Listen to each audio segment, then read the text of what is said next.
Just retweeted, for those of you who want to see what I'm talking about here, a tweet from Virginia, from D.C., from the protest outside Alito's home. And interestingly, I mentioned yesterday that there were rumors that Alito had moved to a secure location, or an undisclosed location. Turns out that that was just a lie. It was made up by some guy on the right that got promoted through the right-wing sphere and made its way to Drudge, and it was just a lie. But so they're protesting out in front of his house, and the neighbors, literally his neighbors, his next-door neighbors, came out with trays, nice silver trays, right? Fancy. I mean, it's an upscale neighborhood, right? Nice fancy trays of cheese and crackers and, you know, nice little goblets of wine, glasses of wine. The neighbors are serving wine and cheese to the protesters in front of Alito's house. Now, on the right, it's all about, oh my God, there's going to be violence. And yeah, there was one anti-abortion or pro-choice, one pro-life anti-abortion place that was apparent in Missouri, as I recall, that was apparently Molotov cocktailed. You know, that was bombed, and somebody left a message, you know, if women aren't safe, nobody's safe, or you're not safe.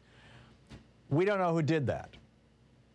We don't know if it was militant women or lefties or some right-wing guy who was trying to set up some kind of provocation. Hey, let's have some violence. Right? I mean, these kind of problems happen all over the country where, you know, people are just trying to provoke violence. But generally speaking, right-wing protesters are the ones who are out marching around with guns and running people over with cars like Heather Heyer, and killing protesters like Kyle Rittenhouse did. That's the right-wing protesters. That's the anti-abortion, anti-woman, anti-bodily autonomy folks. The true pro-life protesters, the ones who are respecting a woman's life and right to choose and the life of born children,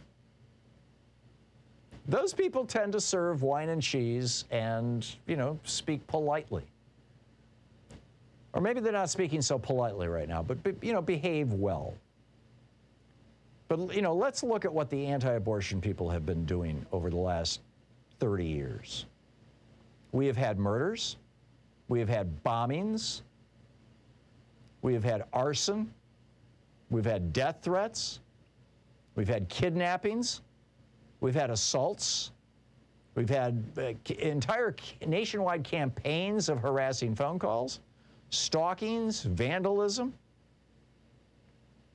Just between 1977 and 2015, which was 7 years ago, but just between 1977 and 2015, there were 7,200 reported acts of violence at abortion providers.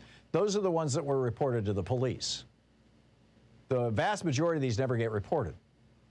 This included 42 bombings, 185 arson attacks, thousands of death threats, bioterrorism threats, physical assaults, more than 234,300 acts of disruption, including bomb threats, hate mail, and harassing calls.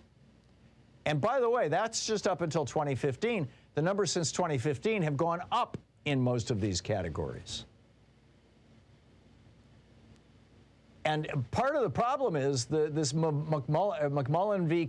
Coakley decision that the Supreme Court did back in the day. The state of Massachusetts passed a law designating a 35-foot buffer zone around abortion clinics in Massachusetts.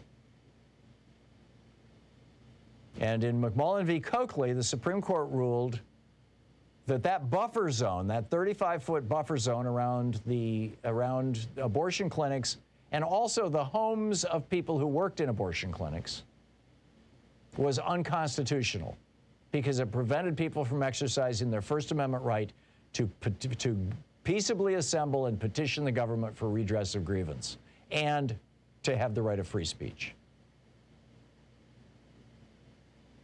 But today, Congress is acting lickety-split. Let's get some Secret Service protection over to these Supreme Court justices.